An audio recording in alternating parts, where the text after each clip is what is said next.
Hello po mga katropa, welcome again sa Chef Inget Kitchen. For today's episode, maggagawa po tayo ng isang napakasimpleng merienda at alam ko po, matutuwa po yung mga nanay natin dito. Gagawa po tayo ng lomi noodles. At ito na po yung ating mga ingredients. Gagamit po tayo ng fresh na lomi. Ito po ay available naman po sa local market natin at mabibili nyo rin po ito sa mga grocery store.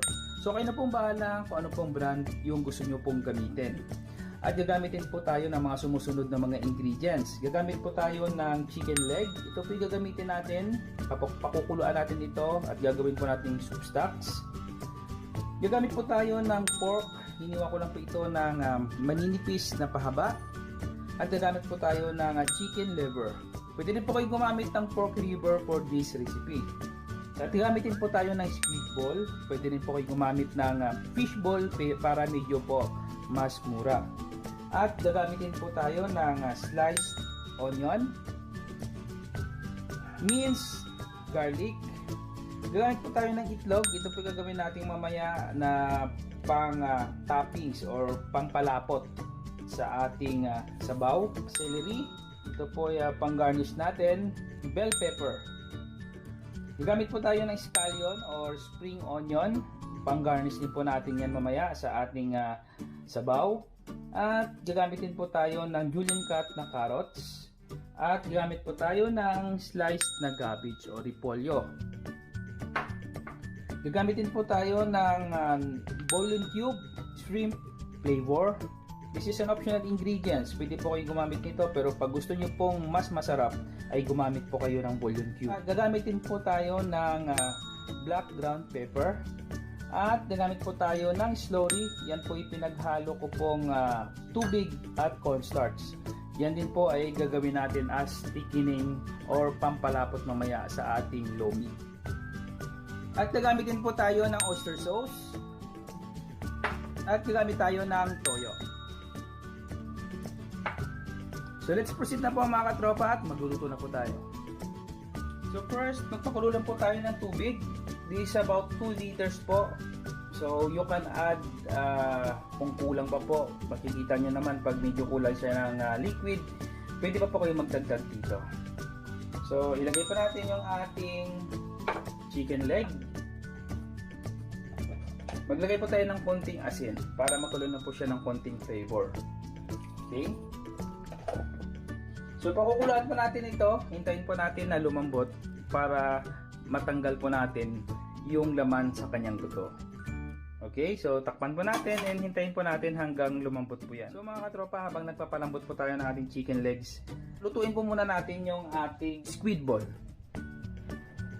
Paglagay lang po tayo ng mantika and then lutuin po natin yung ating squid ball. Pwede naman po hindi natin lutuin yung ating squid ball but sometimes pag nilalagay natin sa sabaw, siya po ay lumulobo. So hindi po maging maganda po ang texture ng ating squid ball. So mas maganda po na lutuin po muna natin bago natin ihalo sa ating lomi. And then lagay na po natin yung ating squid ball. Lutuin na po natin ito.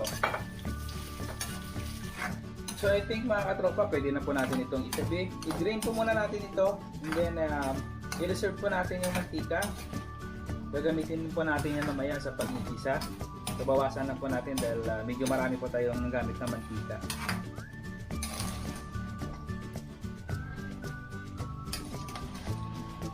So mga katropa, after mga ilang minutes, tingnan po natin yung ating chicken leg.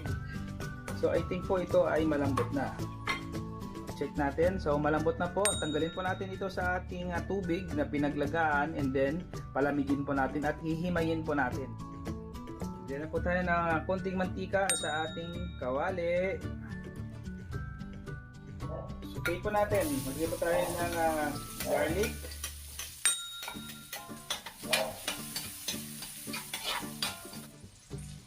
And then lagyan na po natin yung ating onion.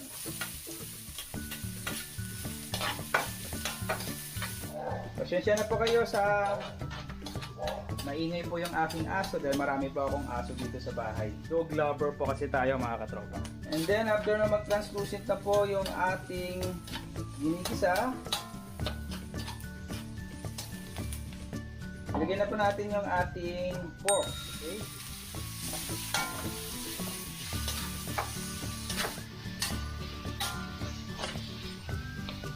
Hintayin po natin ang mag-brown po ng konti yung ating ito na po yung ating chicken na hinimay kanina. Dito po yung chicken na nilaga natin. And then tinanggal po natin yung buto. Ito na po, ilalagay na po natin.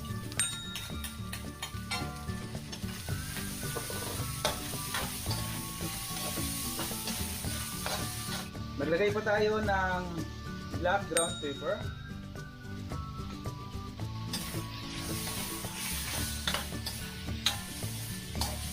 At maglagay na rin po tayo ng ating toyo.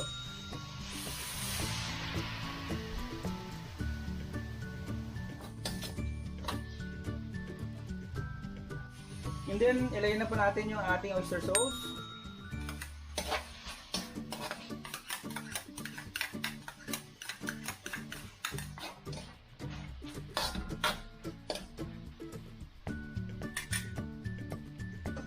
So mga tropa, ito na po yung ating soup stocks kanina, yung pinaglagaan natin ng manok.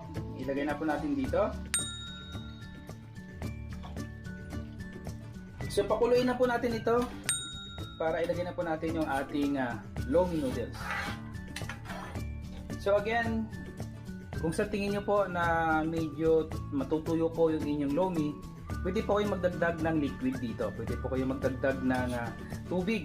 Or kung may extra pa po kayo na soup stocks, pwede po kayong magdagdag dito. Kayo na lang po magtansya. And then, ilagay na rin po natin yung ating boiling cube shrimp flavor. Takpan natin mga katropa, and then hintayin po natin na kumulo yung ating sabaw.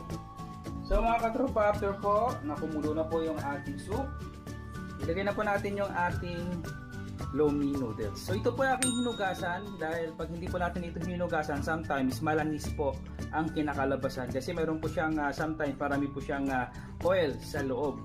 Lalo na po pag binili nyo po sa commercial yung lomi. So suggest ko po sa inyo na hugasan nyo po muna on running water. Okay? Kahit isang hugas lang po, matanggal lang po yung excess na mantika para hindi po masyadong malangis yung kalalabasan ng inyong lomi. So ilagay na po natin dyan mga katropa. And then hintayin po natin na maluto po yung ating lomi. Actually yung lomi po ay medyo luto na po yan. So pakuluin lang po natin. Yung lomi noodles po ay lulubo pag iyan po ay nakuluan. Pag kumulo na po yung ating noodles, ating sabaw ulit, lagyan na po natin ng slurry. So pwede po kayo maglagay dito ng cornstarch, cassava starch, depende po kung ano pong available sa inyong kitchen na pangpalapot. Okay, medyo alalay lang po kayo, huwag nyo lang po masyadong papasobrahan kasi baka masobrahan naman po ng lapot yung inyong lomi.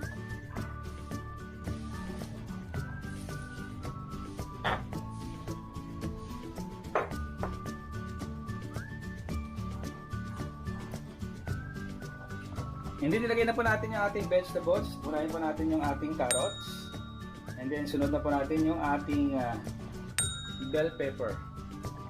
And then sunod na rin po natin yung ating repolyo.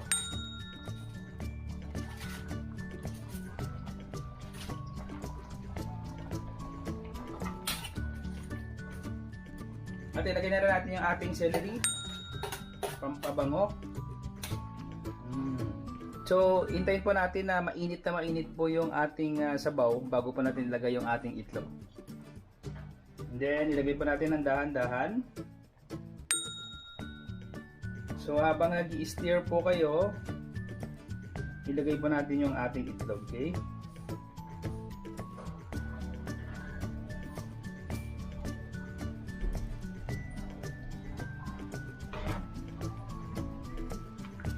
Then, lagyan na po natin yung ating squid ball. So, this is an optional ingredients. Maglagay po tayo ng sesame oil, konti lang. For additional aroma at para po lumabas ang magandang amoy sa ating lomi.